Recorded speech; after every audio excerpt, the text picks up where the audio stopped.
Halo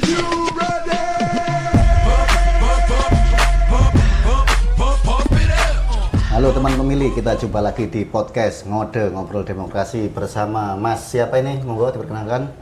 Perkenalkan, nama saya Ahmad Zulwan Abida. Saya dari organisasi kepemudaan yang bergerak di bidang sosial, yaitu PMII, Pergerakan Mahasiswa Islam Indonesia. Oh. Sekarang masih kuliah berarti sama?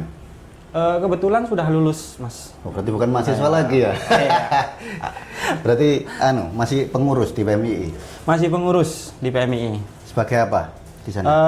Kebetulan saya diamanahi sebagai ketua umum yang per hari ini menjabat di PC PMII Pasuruan. Terus kemarin waktu mahasiswa kuliah di jurusan apa Mas? Saya teknologi informasi, Mas. Oh, teknologi informasi. Oke. Oke, berarti sebagai mahasiswa sebenarnya kan ini jenengan di sini sebagai agent of change, agent control ya kan gitu biasanya mahasiswa itu ya. Nah, terus bagaimana Saman melihat demokrasi saat ini yang ada di Kota Pasuruan atau di Indonesia mungkin bagaimana? Menurut saya pribadi sih Mas ya, ketika berbicara demokrasi per hari ini yang ada di lingkupnya kita bicarakan di Pasuruan saja, karena kan ya kita berbicara di lingkup lokal dulu kan sebelum kita berbicara ke lingkup yang lebih besar kan. Begitu.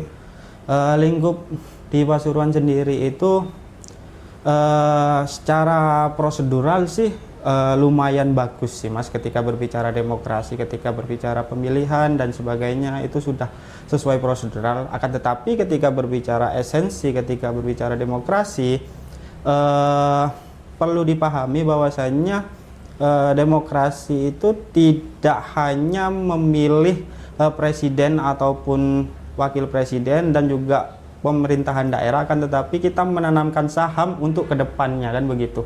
Tapi melihat kondisi per hari ini di masyarakat pada umumnya, bahwasanya mereka lebih ke arah apatis akan hal itu sebenarnya per hari ini. Itu sedikit miris sebenarnya.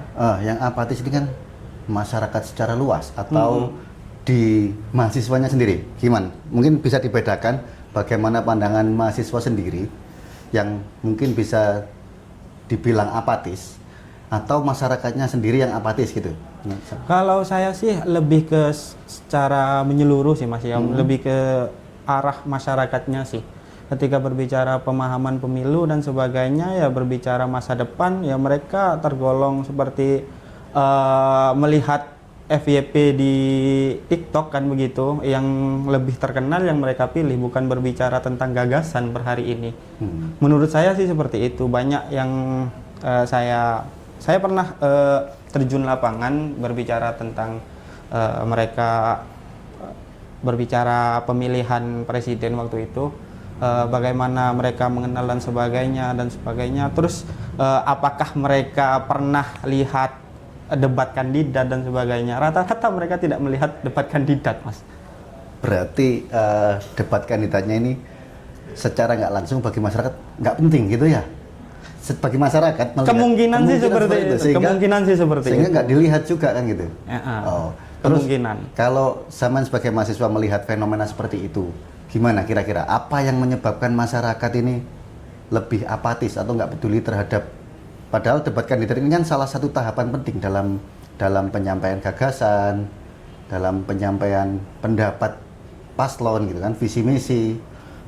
Kemungkinan sih satu sih permasalahan yang per hari ini saya temukan itu banyaknya kekecewaan yang ada di masyarakat mungkin per hari ini Mas ya. Ketika berbicara pemimpin dan sebagainya, mereka beranggapan bahwasannya wah, pemimpin meskipun ini dan itu tetap sama, nanti pengambilan keputusannya dan sebagainya tetap sama. Ibaratkan seperti itu. Jadi mereka itu beranggapan bahwasannya meskipun sampean yang jadi pemimpin, saya yang jadi pemimpin, tetap nanti berbicara keuntungan pribadi dan sebagainya. Masyarakat memiliki pemahaman seperti itu. Tapi dalam tanda kutip tidak semua masyarakat seperti itu ya. Tidak semua. Ya.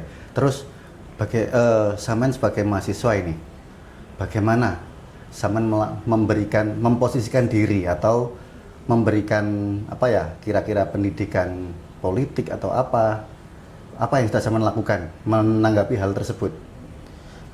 Pertama sih Mas ya, ketika berbicara demokrasi dan sebagainya, kita juga kita kebetulan kan berperan di kepemudaan dan sebagainya sebagai apa ya, istilahnya itu sebagai tonggak estafet mereka yang akan memimpin di masa depan kan begitu, mereka yang akan memberikan pemahaman di masa depan untuk anak-anaknya dan sebagainya begitu. Jadi kita bergerak di kepemudaan, kita membuat sekolah demokrasi dan sebagainya untuk menanamkan mindset bahwasanya ini loh demokrasi yang memang itu ideal dan sebagainya. Sekolah demokrasi gimana sekolah demokrasi itu Mas? Jadi Pesertanya siapa atau apa gitu loh? kalau kami sendiri itu pesertanya itu sekolah demokrasi itu berbicara lingkup mahasiswa, kemahasiswaan. Jadi pesertanya itu anak-anak mahasiswa, terus berbicara tentang materinya itu banyak, demokrasi ideal seperti apa, terus sistem demokrasi seperti apa dan sebagainya, itu banyak. Udah berapa lama itu jalan? Atau gini, itu pas dilakukan pas tahapan pemilu saja atau rutin dari dulu sampai sekarang masih jalan gitu? Oh, kalau tahun kemarin sih, kalau nggak salah itu pernah dilakukan di tahun 2020 mungkin kalau nggak salah. Iya. Sudah Tapi 6 sudah tahun belum? bukan Mas. Itu kemarin sempat tidak terlaksana kemarin untuk sekolah demokrasi itu. Juga sekolah analisis kebijakan publik juga ada kita. Nah, itu sempat tidak terlaksana karena memang ada beberapa kendala dan sebagainya. Apa Cuma kendalanya, Mas? insya Allah tahun ini bakalan dilaksanakan. Kira-kira kendalanya apa? Jadi kita ini melihat, oh ini ternyata peluang ya, peluang kita untuk bisa sama-sama melakukan pendidikan pemilih kan gitu kepada pemilih pemula terutama mahasiswa. Kita juga punya tugas itu, mungkin bisa kolaborasi. Jadi kita mencoba menggali kira-kira apa sih kendalanya di Samen untuk melaksanakan itu. Mungkin kita bisa kolaborasi sama KPU kan gitu, atau misalnya kalau butuh narasumber atau apa gitu. Nah, untuk kendalanya itu masih belum tahapan secara penggalian secara mendalam Mas ya, karena memang kita kan setiap tahun kan berganti periode kan begitu. Setiap tahun berganti periode dan sebagainya, kita perlu mengumpulkan setiap periode-periode ini apa yang menjadi kendala dan sebagainya kan begitu. Tapi per hari ini yang menjadi kendala yang secara garis besar itu ketertarikan kaum muda sih sebenarnya untuk sekolah-sekolah itu. Apatis tadi ya? Bukan, lebih ke arah bagaimana kita membrandingnya supaya kaum muda itu lebih tertarik begitu. Bukan ke arah apatisnya, tapi bagaimana kita menjual untuk kegiatan ini. Nah, gini berarti kan ini jenengan selaku perwakilan dari PMII ya mungkin, atau mungkin kalau ada organisasi lain atau kelompok masyarakat, kita bisa kok kerjasama dengan KPU Mas. Jadi untuk mengemas, pertama kita berbicara soal konsepnya gimana, terus mengemas acara gimana, mungkin kita bisa bekerja sama. Jadi mungkin juga masyarakat lain, kelompok masyarakat kalau ingin membuat pendidikan pemilih, kita bisa kolaborasi dengan KPU. Kita siap untuk membantu soal konsep atau soal apa ya biasanya branding kegiatan tersebut, kita bisa. Terus gini, kalau jenengan tadi melihat masyarakat ini kan apatis, terus jenengan sudah melakukan tindakan melalui sekolah demokrasi. Oh, kalau itu sih belum sih Mas. Kita kan baru kepilih kan. Jadi kita bicara soal PMII kan di 2020 pernah membuat itu kan ya? Kalau nggak salah di 2020. Oke. Terus kita Saman melihat hal itu, kira-kira kenapa sih kita harus melakukan pendidikan pemilih? Terus sebagai mahasiswa, apa jenengan yang ingin Saman sampaikan kepada masyarakat, terutama adanya fenomena calon tunggal kemarin di kita, ada hubungannya enggak dengan hal itu? Gimana? Mungkin sih ketika fenomena calon tunggal dan sebagainya itu ketika berbicara hal-hal seperti itu ya Mas ya, saya kurang paham ya terkait berbicara tentang sudut pandang dari masyarakat dan sebagainya. Cuma dari mahasiswa aja, maksudnya dari jenengan sendiri sebagai mahasiswa, sebagai perwakilan dari kelompok eksternal kampus kayak gitu. Bagaimana jenengan melihat fenomena calon tunggal, terus hubungannya dengan jenengan sudah melaksanakan pendidikan pemilih tadi yang berupa sekolah politik tadi apa? Sekolah atau pelatihan demokrasi. Gimana? Menurut saya sih pribadi ketika berbicara calon tunggal berarti berbicara tentang kualitas dari kader-kader partai, begitu. Jadi ketika berbicara calon tunggal berarti tidak ada saingan kan begitu. Jadi tidak ada kontestasi di sana kan begitu. Jadi saya merasa bahwasanya perlu adanya peningkatan kualitas dari kader-kader partai supaya melahirkan pemimpin-pemimpin baru. Karena calon tunggal itu membuktikan bahwasanya ini kok bisa begitu ada calon tunggal seperti ini, karena banyak partai Mas, bukan satu saja kan begitu. Iya betul. Partainya banyak, terus kenapa calonnya satu? Calonnya satu kan aneh begitu loh. Menurut saya sih aneh. Jadi perlu dievaluasi betul-betul kepada partai politik dan sebagainya, bahwasanya perlulah adanya pembenahan dalam sistem kaderisasinya atau bagaimana sehingga melahirkan pemimpin-pemimpin baru yang kompeten kan begitu. Ya, sampai ini calonnya pemimpin yang kompeten. Waduh. Masih belum ke arah sana, masih proses ya Mas. Masih proses ya. Ini Mak. Gimana dari pelaksanaan pemilu atau pilkada 2024 kemarin, Saman melihat pelaksanaan itu seperti apa? Jadi mahasiswa sebagai ikut berperan dalam memantau, mengawasi, sebagai orang yang punya idealisme tentang demokrasi. Bagaimana jenengan melihat pelaksanaan pemilu kemarin sama pilkada di Kota Pasuruan khususnya ya? Di Kota Pasuruan Mas. Pilkada kemarin itu menurut saya secara prosedural sih sudah oke sebenarnya Mas ya, ketika berbicara penyelenggara dan sebagainya sudah tertata rapi. Cuma balik lagi ketika berbicara peran-peran pemuda itu perlu didukung sebenarnya Mas ketika berbicara pemilihan dan sebagainya, karena saya melihat bahwasannya banyak KPPS ataupun banyak PPS dan juga PPK itu kebanyakan yang sudah tua-tua.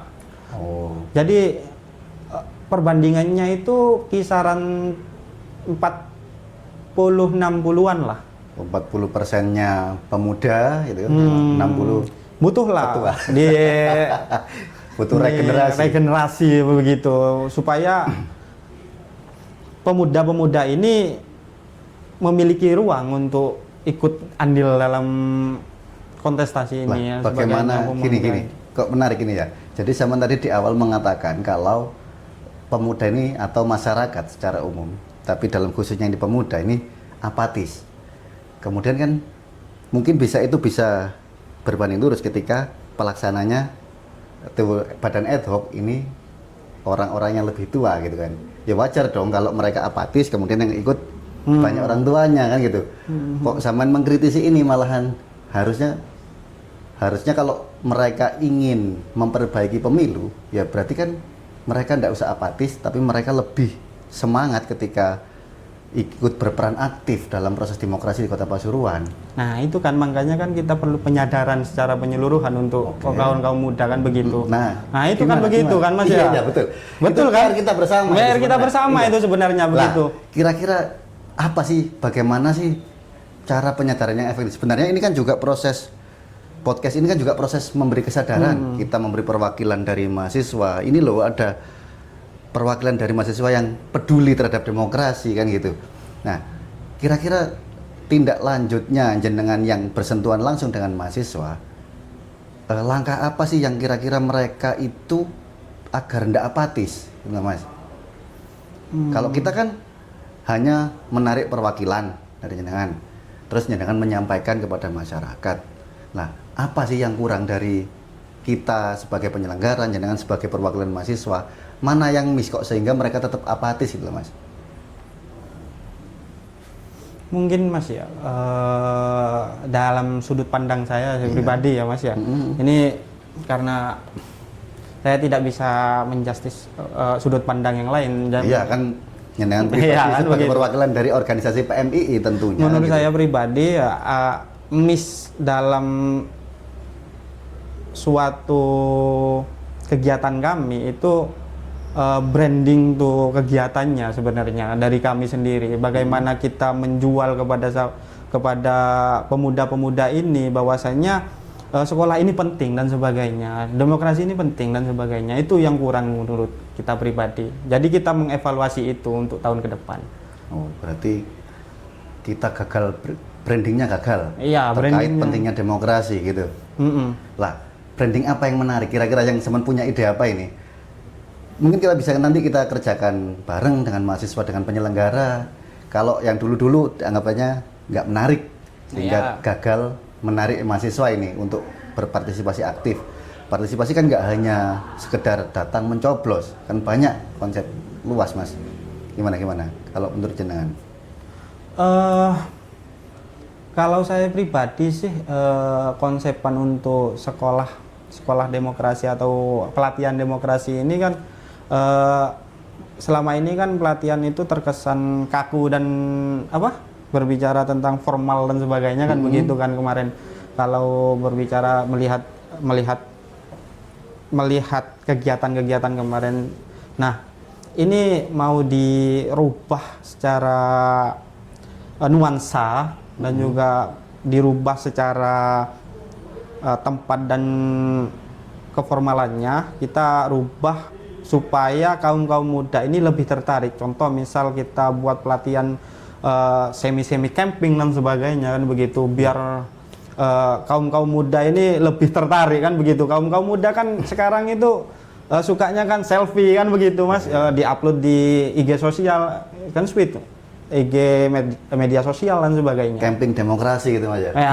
Ini itu kan lebih masuk gitu iya, kan. iya. Camping Mungkin, demokrasi kan begitu. Iya. Atau running demokrasi kan sekarang musimnya lari Mas. Lari sambil bahas demokrasi. Itu capek Mas. Kalau lari sambil bahas demokrasi itu belum minumnya itu. Iya. Kalau jenengan sebagai kaum muda ini, tantangan terbesar selain tadi kan ngomong soal pendidikan pemilih kan kita gagal di branding, kita terlalu formal, terlalu kaku gitu ya. Kalau tantangan terbesar menurut sampean sendiri melihat demokrasi yang sekarang ini seperti apa? Tantangan terbesar melihat demokrasi per hari ini. Iya, zaman kan pengen demokrasi ini yang lebih ideal kan gitu. Sementara kita di 2024 ada calon tunggal atau apa yang jenengan melihat ini tidak ideal. Ada mahasiswa yang apatis, terus kemudian masyarakat juga bahkan melewatkan tahapan penting yaitu di debat capres, penyampaian visi misi gitu. Sebagai mahasiswa, sama melihat seperti itu kan pasti ada tantangannya. Gimana? Pertama sih ketika berbicara bagaimana membenahi demokrasi, menurut kita tantangan menurut kita pribadi itu bagaimana kita itu masuk kepada suatu yang dinamakan circle pribadi mereka. Jadi kita berbicara tentang bagaimana menanamkan mindset demokrasi itu kepada suatu yang mereka itu nyaman. Seperti? Contoh misal ketika mereka ngopi dan sebagainya, kita nimbrung dan sebagainya. Cuma balik lagi ya, karena tantangannya itu ketika mereka itu seringkali kita mengajak diskusi mereka itu agak tidak nyaman. Makanya kita berbicara tentang bagaimana masuk kepada circle mereka kan begitu. Oh, Penyadaran secara pendekatan emosional maksudku. Ya, berarti kan KPU ini berjarak kan gitu. Karena kan KPU ini kan lembaga resmi toh. Iya, iya, iya. Nah, peran kita sebagai mahasiswa itu mendekati mereka secara emosional. Jadi mengajak mahasiswa-mahasiswa atau kaum-kaum muda itu dengan gaya-gaya anak muda ngopi dan sebagainya kan begitu. Nah, itu Mas yang harus disampaikan terutama kepada penyelenggara ya. Iya. Kasihlah masukan kita, terus jangan kita ini tidak sebenarnya membuka pintu Mas untuk siapapun, untuk kelompok masyarakat, kelompok mahasiswa atau kelompok pekerja gitu kan. Monggo silahkan disampaikan melalui surat atau melalui datang langsung. Kita ini butuh pendekatan yang seperti ini kan gitu. Karena selama ini ya kita juga ternyata kurang peka terhadap keinginan kaum muda ini, sehingga kita mengadakan acara yang bersifat apa biasanya seminar atau apa, mereka pasti bosan gitu ya. Bosan. Oh iya, pasti iya. itu. Iya. Pasti. Nah, itu Mas jenengan mungkin di sini jenengan sebagai perwakilan dari PMII bisalah mengajukan konsep ide bagaimana kita bisa mendekat ke masyarakat, kepada pemilih pemula tentunya. Jangan kaku, jangan takut, wah masuk KPU, ada gerbangnya, ada portalnya, nggak boleh masuk kita, kayak gitu. Ya, kadang-kala kan mereka itu kan berbicara tentang lembaga resmi kan begitu kan, mereka, waduh pasti seminar ini, pasti kaku. Itu. Kan itu sudut pandang mereka kan begitu. Nah, buat suatu nuansa yang berbeda itu kan perlu ada penjembatan untuk menghubungkan itu kan begitu. Dengan sebagai ya itu. kelompok mahasiswa, organisasi resmi kan gitu, berilah jembatan kita dengan kaum muda ini kan gitu. Kasih bisa. masukan. Nanti kita diskusikan kembali untuk hal itu. Oke. Ini sekarang pesan penutup, boleh kritik, boleh saran atau apapun terhadap KPU sebagai penyelenggara atau penyelenggara pemilu secara global, kan ada DKPP, ada Bawaslu. Monggo sampaikan pesan, saran, kritik. Kritik nggak harus membangun Mas. Boleh mengkritik bebas wes. Enggak, pesan saya sih kepada anak-anak muda sih Mas. Kalau lebih ke loh, ini buat kita untuk perbaikan ke depan. Bagaimana? Buat KPU. Iya, buat KPU sebagai penyelenggara pemilu atau ada penyelenggara yang lain, monggo disampaikan di sini untuk membenahi tata kerja kita. Kalau tadi disampaikan secara prosedural sudah benar, tapi di yang lain apa sih kurangnya kita apa? Menurut saya pribadi untuk KPU sendiri itu ketika targetnya itu anak-anak muda, ya perlulah pembaruan untuk suatu yang dinamakan tata kegiatan dan sebagainya, karena anak-anak muda itu cenderung lebih tertarik dengan hal-hal yang modern, daripada hal-hal yang terlalu kaku dan sebagainya. Perlu fleksibilitas dari penyelenggara untuk menarik minat-minat anak-anak muda. Kreativitas dari kita, oke. Nah, kita kan di penyelenggarakan salah satu yang digandrungi oleh anak-anak muda sekarang kan salah satu medsos. Ya, Saman sudah follow medsosnya KPU belum? Oh sudah. Nah, ini salah satu contoh pemuda yang minat terhadap demokrasi, yang tertarik. Silahkan dicontoh atau dijadikan panutan ya. Sudah. Saya juga nonton podcastnya dengan Bawaslu. Podcastnya KPU Kota kalau nggak salah. Oh sama. Komisioner yang mana? Hah? Dengan komisioner yang mana? Yang Mas Marta kalau nggak salah. Saya juga nonton.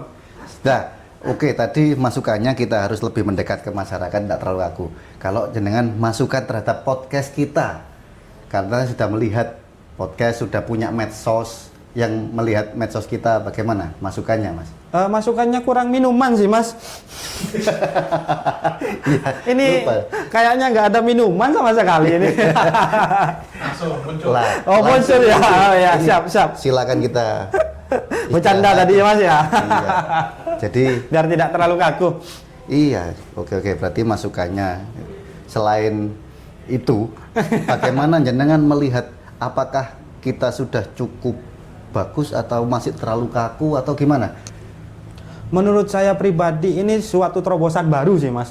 Ketika berbicara podcast ngobrol demokrasi ini kan suatu terobosan bahwasanya KPU melek akan perkembangan teknologi. Iya, betul. Dan akan semakin berkembang ketika berbicara bahwasanya teknologi ini dimanfaatkan sebagai penyebaran atau suatu yang dinamakan penanaman mindset secara berskala.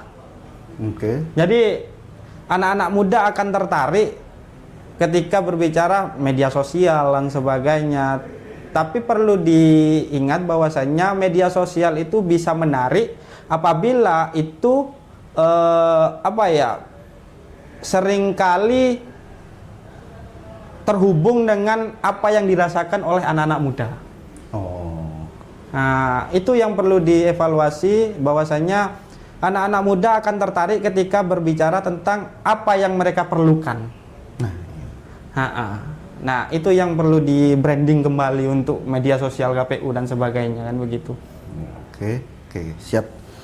Terima kasih teman pemilih, kita dapat masukan baru yaitu kita terlalu berjarak dengan pemuda sehingga mereka kurang tertarik ya. Kalau saya menyimpulkan seperti itu, sehingga mungkin untuk penyelenggara pemilu yang lain, KPU yang lain mungkin bisa dijadikan masukan juga bahwa kita harus punya konsep atau membranding media sosial kita yang berkaitan langsung dengan kebutuhan pemuda saat ini gitu.